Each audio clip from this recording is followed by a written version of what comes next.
All right. I am not sure if people are coming in now, it looks like. Attendees, right on. Okay, hey, we're really sorry if you are showing up now and that we are late. There was some miscommunication about where we were supposed to be. And so we are all getting set up, logged in here. My compatriot and partner in crime for this, Brenda, who is the principal of Nashville Big Picture, is probably trying to get configured into this Zoom session for the first time right now. So it might take her a few minutes to get in here, but that's okay. We could skip around. I want to make sure we take full advantage of this time. And so again, I apologize for being late to this session. Yeah, so let's just dive right in. I'm assuming folks are there. I'm seeing that there's a Q&A. So this is a webinar thing. So we'll pull up the Q&A and see if anybody has any questions, and we'll get started. First of all, this session is on leveraging ImBlaze to scale up internship programs during COVID. I'm going to talk more about what ImBlaze is, our work around building strong internship programs nationwide as well. My name is David Berg.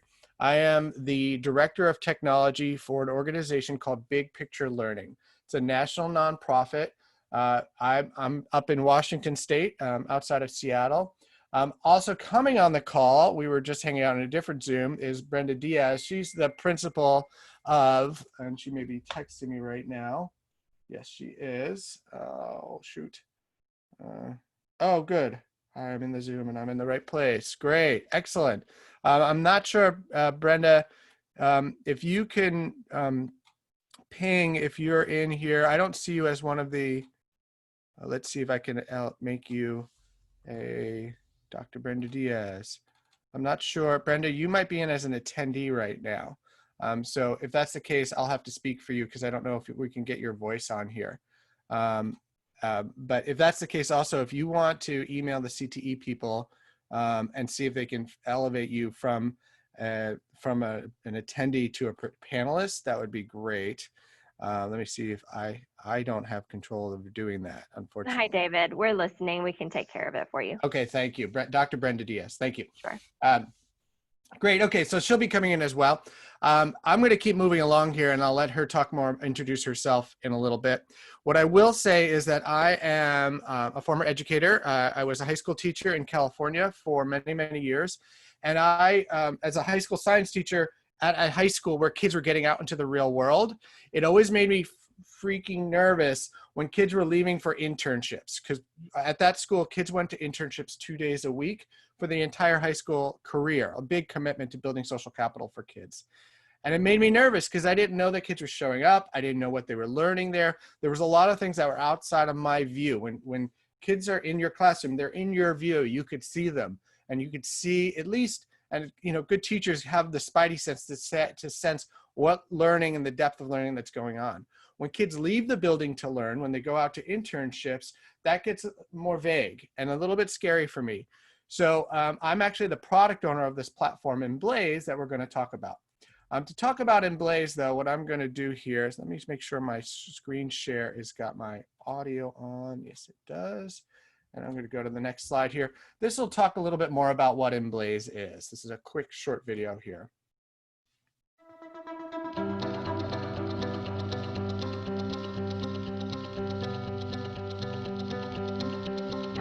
My name is Gary Hook. I am Dean of Instruction at Nashville Big Picture High School. Our school is a really cool place that strives to meet every student where they are. On Monday, Wednesdays, and Fridays, students are immersed in workshops around science, math, and English, and history as well. And then in addition to those workshops, they have an advisory time where they get to build really quality relationships with their peers and an advisor. One of the things that really makes us unique and special are our internship program. We feel it's important for students to know what they want to do once they graduate from high school. Our students attend internships on Tuesdays and Thursdays for 5.5 hours. My name is James Spencer IV. I intern at Nashville Notes for Notes at the E Studio. So I've been at this internship for 2 years now. The internship is what really brought me to the school because it's in my career path, so I'm gonna take that opportunity. Before I came here, I didn't know how to engineer as well until I met Will, and then he taught me how to do it. When I first met him, he was already very, very talented. One of the things that I've seen lots of growth in has been his ability to become a little more technical with his art. I used to mix by my ears, so he taught me like the number side and how to watch for things on the VUs. He is my go-to producer as well as engineer. I would feel comfortable with him running a session on an analog board, no problem. When I'm here, I'm able to work on my work. Recently, I got signed back in January to a producer label, dramatized under Warner Bros. ImBlaze is technology that lives in real time. That also makes the platform such a unique opportunity for managing internships. As an advisor, we're sending students out into the real world. At one point, we had faith that they were going where they were supposed to. But since ImBlaze came along, we now know where students are because it has a location feature. I check in, I check out. It has like a little box at the bottom that you could type like what you're gonna be doing at the internship for the day. When he clocks in at Notes for Notes, it gives me reassurance to know that he's at his internship with his mentor working in his passion. All you need is a computer, laptop, but what's even beautiful is all on their mobile phone and an app. How cool is that? So it's just one way that has made our life so much easier with being true to who we say we are when it comes to our internship program and being able to meet so many of our needs in so many ways and our students' needs. All right, so with that, I'm going to turn it over to, hold on here, stop that. I'm going to turn it over to Dr. Brenda Diaz. She's the principal. You just saw her in this video. She's the principal of Nashville Big Picture. Brenda, let's see here. Let's make sure your microphone is muted right now. If you want to unmute, then we can get you going here, and maybe Sydney can help you unmute. There you go. Okay, great. All right. I'll go to the next slide for you. Okay, hello everyone. I'm going to be as concise and brief as possible considering we got a late start. But thank you so much for taking the time to hear our story and how ImBlaze has really assisted us in moving our internship forward. A couple of things to know about our school is that, first of all, we believe that all learning should be based on the interest and the passions of our students. So we truly believe in the big picture learning design. We are a big picture learning school where we put students in the center of their learning. Dave, you can keep moving because I'm gonna kind of go through this because I know we have a small amount of time. Our vision of our school is that from our culture of kindness, we're pursuing our passions to college and beyond. It is important that we help develop students into students who have not only skills and ready for careers in college and beyond, but we're also very focused on making sure that their characters align with those things that's going to help them be successful individuals. So who are we? Big Picture Nashville High School. We are the first big picture learning high school in the South. We were founded in 2007, and we are a Metro Nashville public school with grades 9 through 12. You see on the screen some of our demographics. We are a small school by design. We are inclusive. We serve different, our populations of students are very diverse. So even though we're choice, we do not necessarily look at the students' grades or their behavior. We take students where they are, and our goal is to make sure that their passions and their interests drive them. So we believe in relationships, relevance, and rigor.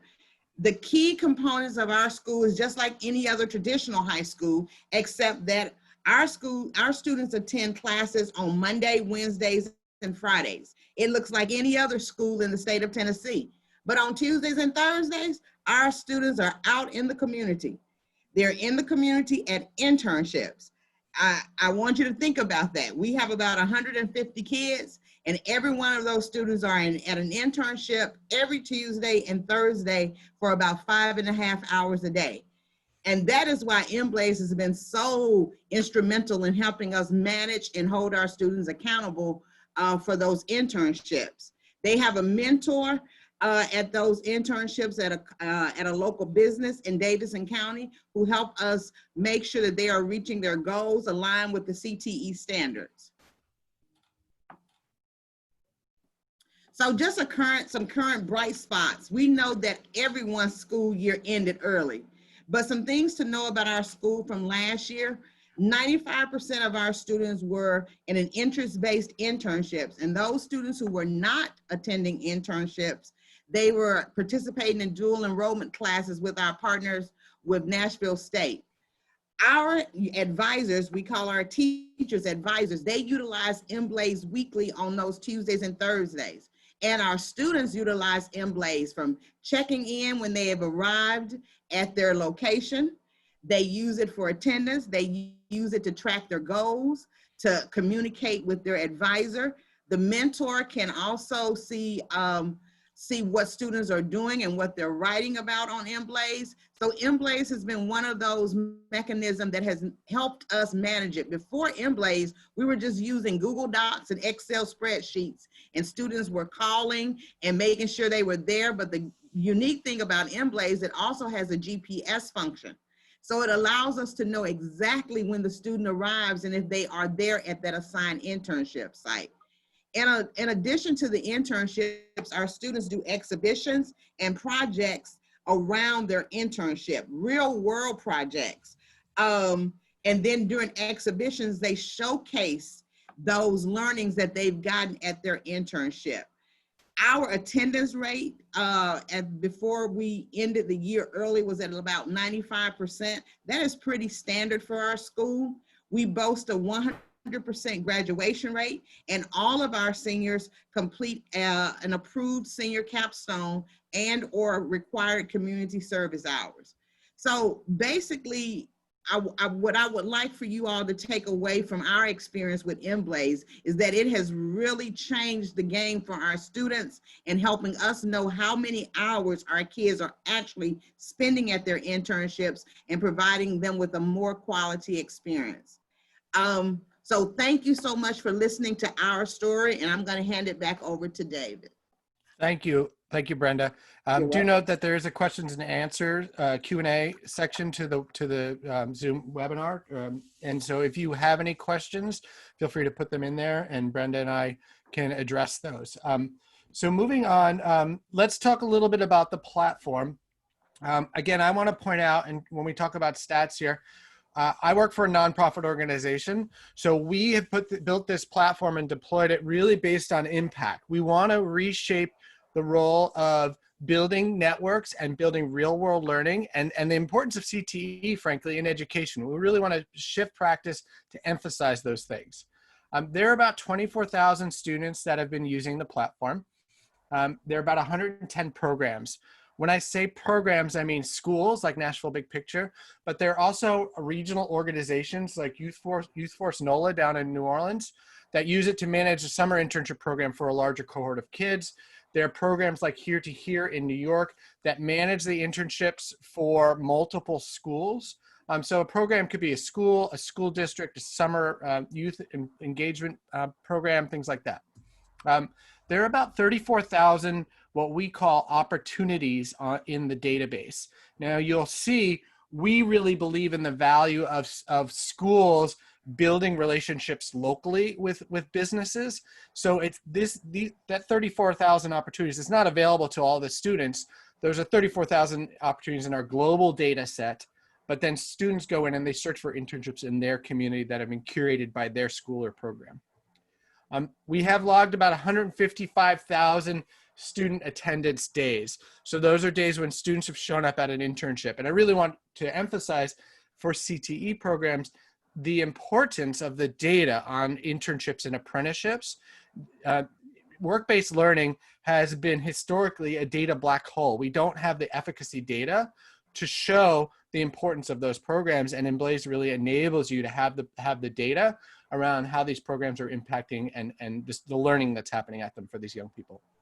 Now, with all that, I'll point out the obvious, which is that crazy stuff has happened this last year. We think of this as a really important seismic shift. Right now, we know that the school building is no longer the center of learning. Learning is happening at home now. And you know, there are varying degrees and different sort of anticipations and guesses about what school will look like next year. But we're pretty certain that the school is not going to continue to be the sole center of learning. That is likely shifted in a way that's a paradigm shift. Now, right now, what we've seen is that we've moved towards online learning. When school superintendents talk about, well, we're moving to remote learning, what they're really saying right now when they say remote learning is they're saying online learning, that some way the student is learning online. But what we're thinking about also is that in the longer term, the longer term impact may be that kids are actually attending in-person internships. Because if you think about sort of the dynamics of it, students all attending a large comprehensive high school, it's obvious how the disease can be transmitted there. But a student going to an internship at an auto mechanic shop may actually be safer for them than from a health perspective, and maybe others, but certainly from a health perspective, it may be safer for them to attend that internship at that auto mechanic shop than for them to attend classes at a large comprehensive high school. So we're thinking about how this is really a seismic shift in what the role of education is in students' lives. Now, with that, I want to talk about, like, you know, traditionally school has been this hub and spoke model. That's where the building is where the learning is centered. We also know that we've evolved to a place where there's this decentralized model where there's still this hub and spoke. So the schools are still the center of the learning, but we have multiple schools. What we see now is that we're moving to a more distributed learning model, a distributed network, like the internet, that if one system goes down, like the school building, we can't go to the school building anymore. There's other pathways for the learning to continue. That's the shift that's needing to happen that COVID is provoking. This shift is needed to happen for a variety of other reasons for a long time. But COVID is really prompting this to happen now. Now, we think that one of the things about this is that the school building itself, the idea of school, has been the idea has been as the central source for knowledge capital. It's where kids go to gain knowledge. But we also think that schools could be the central source for gaining networks, where kids can go to get social capital, to get real world learning, to get connected with the community and the job market, the labor market as well. If we think about it, like a school building, we have this cohort of adults that are rotating through. It's a pretty unique thing. We have all this ongoing engagement of new adults, parents and guardians of young people coming through. They have jobs and they know people. They have connections and networks. And we have multiple parents and they're rotating through. We also have kids, and kids know how to hustle. Kids know how to build connections. They could do activities if we focus them. We could, do community mapping, tapping into their network, asking their families for connections and so forth. And so kids could build a school's network as well. And this grows year over year over year. The trick, though, the missing piece is that a school in a community may have only certain types of social capital, certain types of networks. It may be a community, I think about, it may be a community like we have here. There's a community of schools that are near the airport. It's an area of the Puget Sound region that has a high immigrant population. Lots and lots of trades internships are available, embedded in that network, but maybe not as many internships in other professions like law or medicine and things like that. But the school is also really well known in a community as being a hub and a connector for trades organizations, for chambers of commerce, for government organizations. And so those, if you tap into those also can help you build a more diverse network of social capital. All those things can be built up year over year over time. The trick has been, where do you collect all that networking data? That is a complex data matrix and really requires some sort of a solution, a database to track all that information. Now, schools are really good about tracking information. As you know, if you look at an SIS or an LMS, learning management system, they're good at tracking certain information, but they haven't been good about tracking this type of information. Well, we hope that changes. Now, that information in the LMS has been on the wet side. That's knowledge stuff. Schools have traditionally thought that their role has been to teach knowledge, to provide knowledge.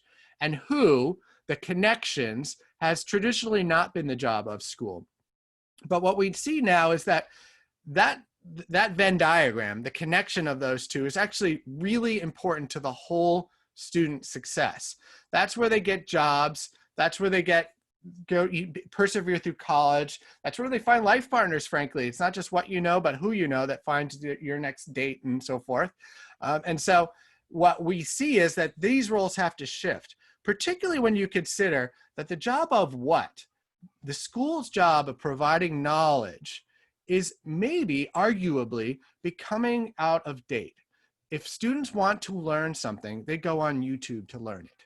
And if they want to learn geology, they can go on YouTube and learn geology from an MIT geology professor for free. So if they're digital natives and if they have access to this knowledge as a resource in real time, the role of the teacher as the sage on the stage starts to become less relevant. So what's the emerging role for schools? It's perhaps instead of building knowledge, it's building networks. So with that, I want to talk just about the platform itself. So we've built this platform called ImBlaze. It enables schools, fundamentally it's a database, and it enables schools to build a network of professional opportunities for internships, apprenticeships, shadow days, jobs, summer programs, whatever you want, where students are getting out to learn, out into the real world. When I talk about the platform, I want to be clear that there's a login for students, for teachers or advisors, internship coordinators, and mentors. To be clear, mentors are the people at the internship. They could sometimes be called supervisors. And an internship coordinator is the role that we call this person who acts as the school site administrator of their ImBlaze account. They're the ones who curate the network, the internships that are in their data set. I'll also point out, not on this list, is that there's also a district login. So if you have multiple schools in a district and you want to understand and share internships across the schools, you have that ability as well. I want to point out, so going back, like any of this is available on any web-enabled device. So any web browser, you could log into ImBlaze, any of these users to do this stuff. However, we also built native iOS and Android apps for students. So students can go to the App Store, download the app, and do everything on their phone as well. We are philanthropically funded, and we are getting really close to being able to build teacher apps as well. Fingers crossed on that, but that should be coming up in the next 6 to 12 months. So the last thing before I show the demo is just give you a sense of the process in ImBlaze through this graphic, and then we'll go into the demo. And again, if you have any questions, feel free to ask. First of all, it starts with search. Students go into ImBlaze and they search for internships based on their interest, their curiosities in the world. Now, a common thing that's asked of us is how do the internships get into this? Well, that's your job. That's your job as the internship coordinators, is to curate these relationships with your community and add them into ImBlaze. Now, we do bulk upload services when we implement with a school or a program, so we can help get those in there early. But one of the things to point out is if a student goes in and they search in ImBlaze and they don't see an internship that they're interested in, they also can suggest sites. So they're a source and input for this social capital, for these networks. So students could suggest sites as well. We don't want them to be disenfranchised if they don't find an internship that they're interested in the data set. Now, if they find an internship that they're interested in, the first thing they can do is request to pursue it. That's them saying, I am interested in this opportunity, I'd like to pursue it. And they do that so that, and that request goes to the internship coordinator, and I'll show you how this works. But they do that so that we could solve for what we call the Hot 101 FM problem. The Hot 101 FM problem is that if you just post a spreadsheet on the hall outside of your office saying, here are all the internships, and one of them is Hot 101 FM, the radio station, and the kids walk by the hall and they're eligible to pursue internships, so they just go on, they're all going to call the radio station. It's a cool internship. And the radio station is going to call you up and be like, why do I have 15 kids calling me up at the same time? What is this program? Stop calling me. Don't solicit us anymore. This gives you a chance to control the flow so that you could essentially approve one student at a time to reach out and forge a relationship with that mentor.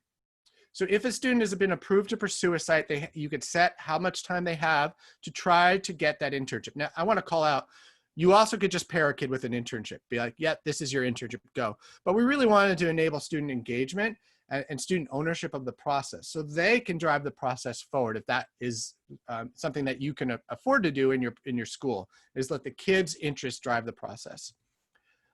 If you approve the student to pursue the site, what happens next is that the student tries to land the internship. This happens in the real world. They work with their teacher. If you are their teacher, they work with you to be like, okay, now what do I do? Well, let's build a LinkedIn profile. Maybe let's build a CV or a resume. Let's call the mentor and make an introduction. Maybe I introduce you. Maybe the kid does a cold call. Maybe you do a shadow day first or an interview. Whatever the process is in your school or program, we don't want to interfere with that. We set the time aside where we've paired that kid with that opportunity for them to try to land it, however that happens. If the student lands the internship, meaning the person we call the mentor says, yes, kid, I'll take you as an intern. What happens then next is the kid goes back into ImBlaze and they request to start it. That's them saying, I think I got this internship. If that's the case, if they say, I think I've got that internship, the teacher then can approve the kid to start the internship. So the teacher at that point be like, yes, you did get the internship, congratulations.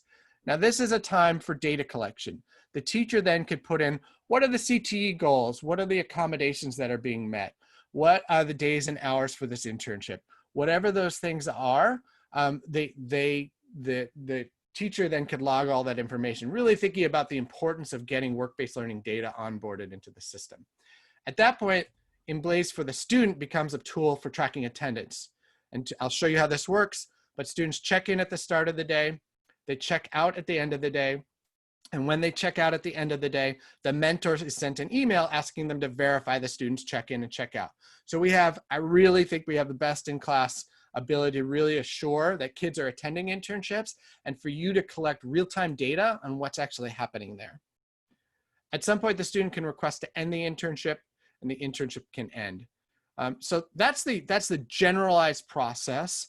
I do want to know, if you have any questions, feel free to put them into the Q&A box there, and we can certainly answer those. But I did want to get into the demo so that you could see what the platform looks like. And to do that, what I'm going to do is start off showing you what a student sees, and I'm going to show it to you on my mobile device. I'm going to show it to you on my iPhone. So again, to emphasize, I'm going to show you what a student sees as I'm queuing it up here. I'm pulling up my phone right now on the computer screen. There we go. And I'm going to change my screen share to my phone. So again, this is what a student will see, and they can do this again on any mobile device or on a computer or any web-enabled device.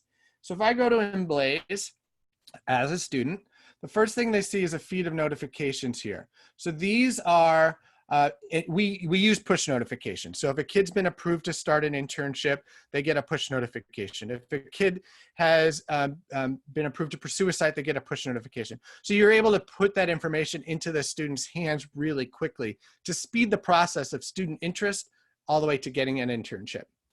You also see that there's a social feed at the top. We want kids in your program to see when other kids have gotten internships. So there's some of these social feeds like this Mars Mentor, not all the kids see, but this one kid sees because it's there, it's for them.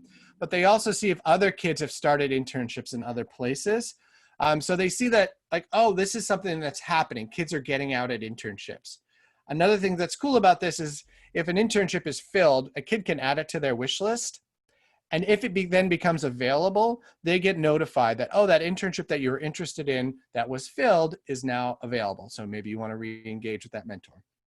If I go down on the bottom there, you'll see that it says notification, search, opportunity, attendance, and profile.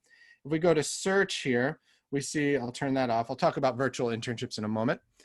So we see here that the students could search based on profession, based on keywords. We're actually about to roll out the ability for you to build a custom list of what kids are searching for. I will also, because this is a CTE conference, I'll point out that you can organize all your internships by CTE clusters. So for Perkins funding, it makes it very easy for us when we build your reports to show how many hours are in each cluster for Perkins funding. We can, if we just go show all here, this is what's called a card view. So each card represents one opportunity for one kid at a time. Again, you curate this information. So you come up with the naming conventions. Are these internships? Is it community service opportunities?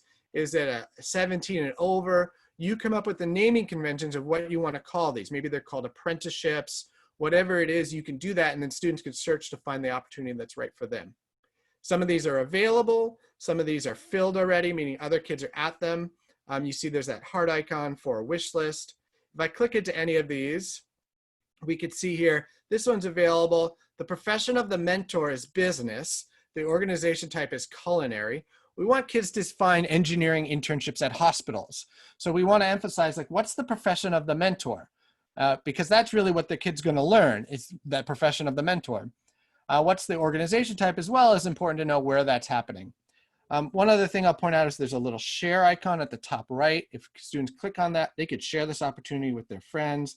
They check out this internship. Teachers could share opportunities with students as well. So you're really creating a marketplace. If I go back here, you could see anywhere there's a map or there's an address, kids can click into that and it opens up the native mapping app on their device so that they can then figure out, well, what would be the public transit options for going to this? If I was to get this internship, would I be able to get there? What would be the process for doing that? It's having a hard time figuring out how I'd get there because it's far from me. And we could see information about the organization, the business, the mentor. Now, I don't see any mentor contact information here. And the reason for that is because this student has not been approved to pursue this internship yet. And so when they are approved to pursue the internship, they'd see the mentor contact information, but we don't want them jumping ahead of the line. And previous interns, we want kids to see really your program 5 years from now. We want kids to see the depth of the network that's been created between other students and this mentor over time. So that green button down at the bottom is that request to pursue. That's the student saying, I am interested in this opportunity and why. And some internship coordinators expect students to write a pitch here, like an elevator pitch. Explain why I should approve you for this opportunity. And so it could be like, I love baking. Or it could be, my aunt works here. Whatever it is, that could be helpful for the internship coordinator knowing, is this the right internship for me to approve for this kid? We click submit. That goes to the internship coordinator to approve them to try to land this internship. Again, they can approve them and start the internship and just get it started, or send it to the teacher to start the internship. Any different varieties there. So a couple other things. One is if we look under opportunities down at the bottom, we see that this student has 2 current experiences. One of these happens to be a virtual internship, which I'll talk about in a minute. I could see all of the requests I put in to pursue sites. There's that request that I just put in, and I can also curate my wish list. I always like to deselect some of these so that I clean them out a little bit when I do a demo. If of my current internships, I can look at my schedule. When am I supposed to be there? I can look at my attendance, all the days I've checked in and checked out. I could see where I was when I checked in. You see there's a map there. I'm really close to my internships. I have to zoom in to see it there. I could see where I was when I checked out. You can see that as well. I could see the student's goals and accomplishments. So the student gets to see all that information. Any custom data that you wanted to collect from the student, which is that slider bar in this case down at the bottom. We see all that information there. I also can go into the internship information, and now if I click on mentor, because this is my internship, I do see their contact info. So I could be like, I need to call them because I'm running late today. It makes it really easy for them to do that. So that's all that information there. And then the last thing is attendance. So ImBlaze uses the push notifications to remind kids to check in and to check out because they forget. It's just a natural thing. They forget to check in and out. So ImBlaze could send push notifications to remind kids to check in and out, but they could do attendance anytime. If I click on attendance on the bottom there, we see that I have 2 internships. I'm going to show you a virtual internship and an in-person internship here, just so you get a sense of that. And so if we go to our in-person internship, this one, when the kid goes to check in, he uses the GPS on the phone or the IP address on a computer to show where the student is relative to the internship. Now I want to call out, because this is a common thing, is that there's data privacy things here. The kid has to allow location services on their mobile device in order for you to see where they are. We think that that's a conversation you should have with the young kid. If the young person, if they're like, I don't want you to know where I am, I've been an educator, I'd be like, well, why? Because I kind of hope you're at your internship. And so enabling the location services for the student enables them to report to you, this is where I am, and this is where I am relative to where my internship is. So this case, the kid is checking in. It asks some basic prompts, like, is your mentor present? We think educators want to see in real time, is the mentor at the internship today? what are your goals for today? To fix the airplane. And then this page you get to customize. So it's really easy for you to add a pick list here, multiple choice questions, a narrative response. You could change these daily. You could keep them the same year round if you want to see change over time. So it really enables you to be more data-driven in your work-based learning programs. In this case, when the kids checked in, it's a slider bar about how excited they are and a reminder to do something. And again, you could change these daily. So this kid's submitted their attendance. They've checked in. What I'll point out here, I'm just going to go up, log into my teacher account so they can see what that attendance looks like on the teacher side. Let me switch my screen share over here. How am I doing for time? Doing all right. So if I go to attendance here, this is a teacher view. I see that this student has checked in for their internship. These are all the kids that are supposed to go to internships today. 2 haven't checked in yet. I could send them a push notification reminder. And one of them's the same kid at there's 2 different internships. But this kid has checked in. If I go in here and look at this, I could see this is where they were when they checked in. This is when they're scheduled to check in. They're supposed to be at their internship. And this is when they actually checked in. There's a warning there because it's off. Teachers can edit this. The teachers are fiduciaries of attendance, so they can go in and edit this if it's not quite right. And so they see that live in real time. If I go back to my phone, I could show you the checkout process. And so if I go to checkout for my internship at the end of the day, again, where I am at the end of the day. Another thing to point out is ImBlaze doesn't track student location all the time. It's just the moment they check in and the moment they check out. And now we ask, what did you accomplish today? That was, sorry for the notifications there. Let me see if I can, I'll turn that off in a minute. What did you accomplish today? Fixed the airplane. Okay. They could deduct time for break or lunch. If you're doing any sort of CTE programs that are tracking hours carefully, you might want them to deduct an hour for lunch every day or something like that. We go next. In this case, you could add the pick list slider bars here as well. You can customize this page, or if you don't, it just skips the page. In this case, they're asking the kid to complete some sort of a survey. Oh boy. And we click submit. So this kid's now checked out. Now, one notification you are going to see right there is I'm the mentor as well as the student. So as the mentor, the kid just checked out and I just got an email as the mentor asking me to confirm the student's attendance. We think it's really important that that mentors are given the opportunity to give timely feedback. So if I go to my email now, because that student just checked out, the mentor is given an email saying, hey, can you confirm the kid's attendance? Again, we're tracking attendance and that data collection through checking in, through checking out by the student, and also the mentor verifying those things. So now the mentor can click this link and say, okay, so the kid says that they checked in at 11:13. Does that look right? Yeah, that looks right. Here's their goals for the day. Checked out at 11:15. Does that look right? Yeah, that looks right. That's all they have to do. Really easy for mentors. But they also can add in things like David was great today. These qualitative pieces of feedback, because they're so easy for mentors to do and so timely, can be actually really invaluable to your program, just to see this feed of mentor comments that are coming in. And also, like students checking in and checking out, you can add 2 custom prompts and you can change these daily for mentors. In this case, there's a link to a survey, but there's also a slider bar or Likert scale. And so we can click submit. And the last thing that we think is really cool is that if a student has a LinkedIn profile, this mentor just saw this kid doing cool stuff out in the real world. This mentor is an expert practitioner in their community. Perhaps the assessment shouldn't just be grades or certificates or a diploma. Perhaps the assessment should also be something public. So we remind the mentor that, hey, this kid has a LinkedIn profile. Maybe you want to add an endorsement for some skills you just saw them do. So that what happens there is when your kids graduate from your programs, they have more than a diploma or certificate. They have a robust LinkedIn network that they can rely upon. Okay, so the last thing I want to show you real quick is I just want to show you the virtual part, because obviously that's super important nowadays. So you could select an internship to have an in-person component or virtual, or both.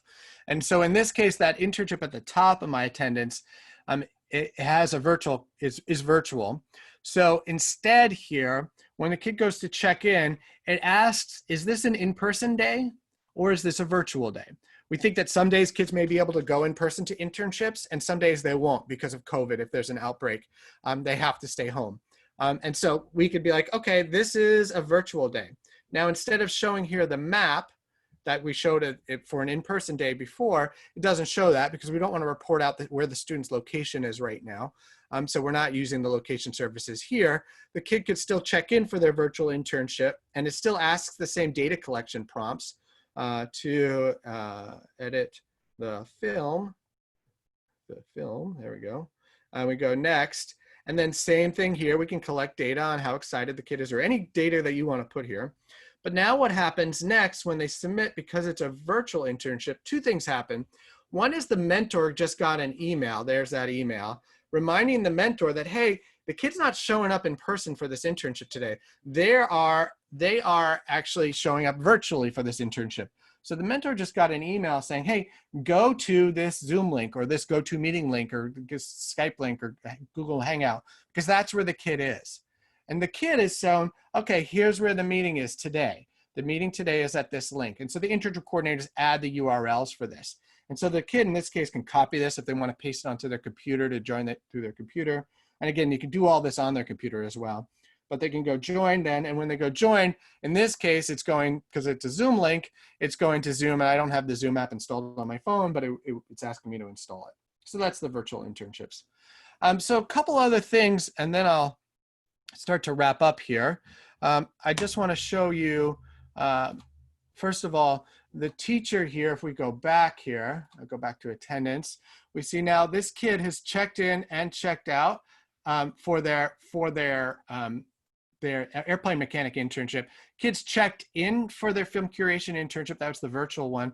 They haven't checked out again. Just so you know, I could send a reminder. That's a push notification. So the kid's phone vibrates when I click this and it tells them that, hey, I just got that reminder. But hey, you haven't checked out yet for your internship. Don't forget to. You also can export this. So if you need to turn in a CSV or a spreadsheet to an attendance officer at the end of the day, it's real easy to do that. And we can see all the details here. If we go to this one, the check-in location, the checkout location, I can see the mentor's comments and any custom data that we wanted to collect from the mentors. You really get a 360 view of what's happening at the internship. So the other pieces here, there's lots more to this. So a couple other pieces I'll show real quick. One is that for a teacher here, we see these internships, some of these are shared with other schools. You know what, let me just log in. Give me 1 second. I'm gonna log into the back end here and I'm gonna log in as an internship coordinator so that you can see what that looks like. Normally this isn't what a regular user would see in terms of the login. But this is an internship coordinator. Remember I put in that request to pursue the opportunity earlier. This is where I can go there. I can also see this in my requests tab up here. Okay, this is that one that I'm requesting to approve. I'm asking for the internship coordinator to approve or deny this. I can approve it. I can go to the details here. Let's say if I want to approve it, I could say like, David, talk to me first. I know the owner. And then I can give the kid until a certain date. Let's say on this case, I only really want to give them until the 24th, till tomorrow to pursue this, but I can approve it. And this kid just gets a push notification. They get a reminder that, hey, you've been approved to pursue this site. Yep. And so I could see all of the requests that have come in. I could see all of my students. I could add new students. If I go to a particular student, let's say my student demo, there he is. If I go there and go into the details here, if I'm working one-on-one with this kid, I could go to their internships and let's say I go to this internship, I could view my attendance. So I could see this kid's attendance at all of their internship for their whole internship time, how many hours they've logged, all the times they've checked in and out. I could see, oh, there's some issues, you're checking in late. Maybe I go to the schedule then. I can go in and edit the student's schedule because maybe they can't make the internship at exactly those hours. So it makes it really easy for you to manage that and see the overview of all the students' experience there. I'll also point out if we go into opportunities here, we find, let's find that airplane mechanic one. There we go. This one here. I see here a couple things. Let this load up. First of all, I could see internship history, all the kids that have interned at this business in the past, the request history, kids who've requested to pursue this, compliance. This is where you can set as an internship coordinator, what are the documents that we need in order for this internship to be legit? And if that's the case, oh, I do see a hand raised there. Thank you for that. Marcus, I'm going to let you talk in just a second here. If you could lay out what are the documents that we need, you can then upload them, or teachers can upload them, and then you can approve them. And so it enables you to track and ensure that all your internships are in whatever compliance standards that you're using to make sure these internships are legit. It could be some sort of a contract or an L&I document, labor and industry document. It could be a background check, could be all of those things. Marcus, it looks maybe somebody enabled you to talk. Are you there? Maybe you dropped your hand. I must have answered your question. Let me, yeah, it must be the case. All right. Marcus, you good? I unmuted you. Oh, no, all right, you're good. Okay, so yeah, go ahead, Marcus. I'm sorry, but I have a meeting to go to, and my times are up, and I got to get to the next one. I hate to stop you, but it's supposed to be over at 1:15. Oh, my apologies. I thought it was over at 1:30. I thought it was 45 minutes. Well, it started at 12:30. Oh, I'm really sorry. All right. Well, then, and that I don't want you. You definitely can go, and I apologize for that. But I don't know the password. I'm sorry. I gotta have the password to go to the next meeting. All right. It sounds like that's something that maybe Sydney needs to help with. He's saying they're supposed to get a keyword for the survey to take for this session. Oh, I don't have that.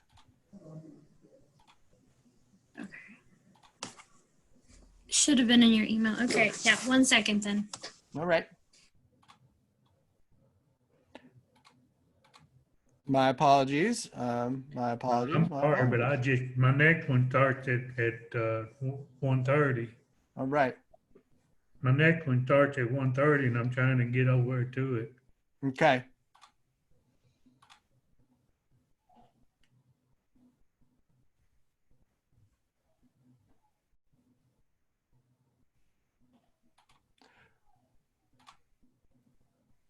I think Sydney will come back with that.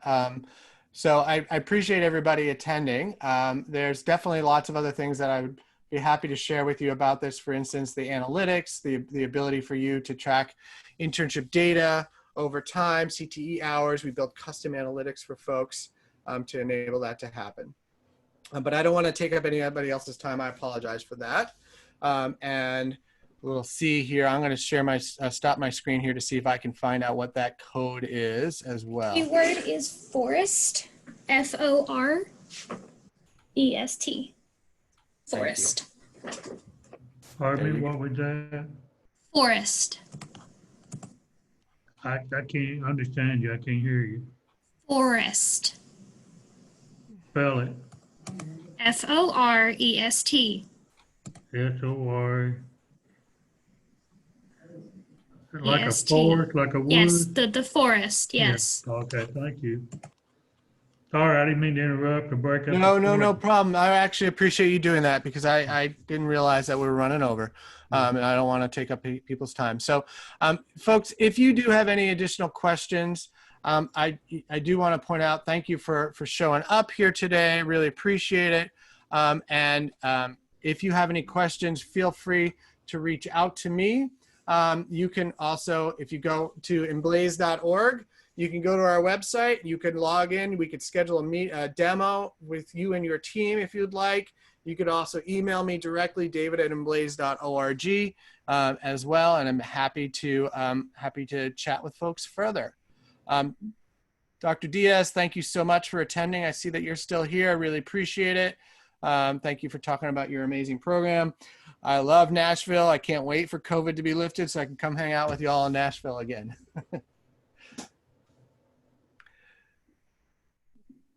All right, folks, thank you very much.